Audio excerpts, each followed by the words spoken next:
And good afternoon and welcome, ladies and gentlemen, to Henneken Stadium on the campus of Queens College, where we are just about set to begin the back end of a 4-game weekend series between the Queens College Knights and the Spartans of St. Thomas Aquinas.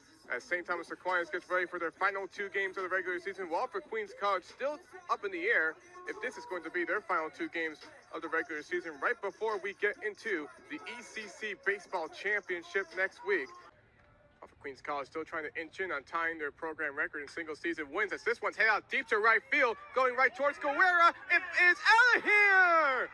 Jason Rodopoulos in the first at-bat at the bottom of the 9th ties it up at 4. And the pitch popped up out into right center field. It's chased by Cisco, makes the catch. What a play by the second baseman to make it a 1-2-3 inning for Sanabria to kick off this game. Again to 2-2. That's looped out to right field, chased after it by Manacero, looking at the wall, it's out of here! Anthony Fontana, his first hit of the game is a home run, a 3-run blast, and the Knights are within 3.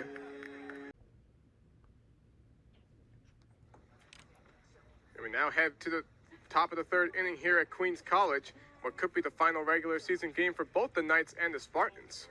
Still wondering whether or not the Knights may have a game on Monday against the U-Bill, but the fact that their seating is already placed, it may not be necessary. So Joshua Rodriguez still at the mound, as he'll face off against Nick O'Connor to begin the top of the 3rd. O'Connor with the leadoff single back in the 1st inning, but was caught stealing afterwards. It was a pickoff attempt that saw Faja look at it incredibly well. The 1-0. Ground ball over to right, and it's a foul ball. It got away from Phillips, so it looked like it may have been lucky for him that he did not get it.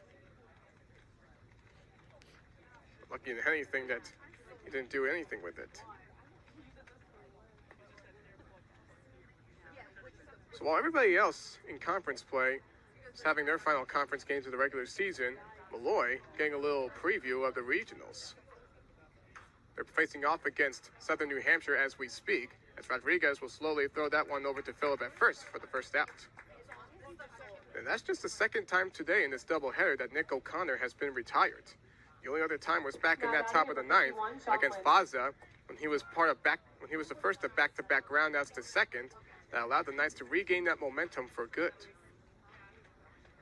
So 1-3 right there, and now here comes Sean Lynch, who flew out to left field his last time up, taking the starting role at the catcher spot today for Manette. It's a strike. Southern New Hampshire looks like it's going to once again be the top seed in the NCAA regionals, as they've been looking like fire over the last few years. 0-1. 0-2. Another curveball with a strike.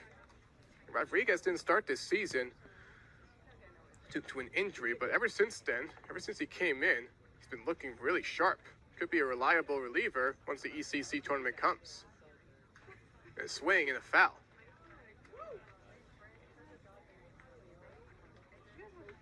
It's all about the best that you can rely on. It seems like with Faza having that first inning, Segura only facing off against 1, and maybe you could say 1.5 batters. Bullpen may be really active today. Outside, 1 and 2. So right now in this week's regional rankings by the NCAA, Queens College is not considered. Because of the injuries that they've had the last few weeks, really hindered their chance, at the very least hoping that they could be an at-large bid if they don't win the ECC championship. Counts now 2 and 2.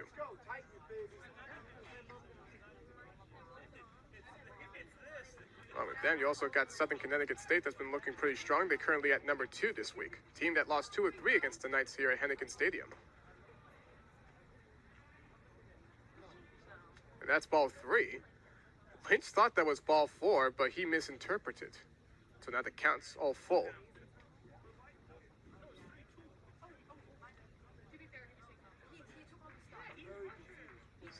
It's kind of weird the way things were looking in that situation. And the 3-2. That's outside, ball 4. So after Lynch was behind 0-2, he lets the next 4 pitches be balls, and he'll take a 1-out walk.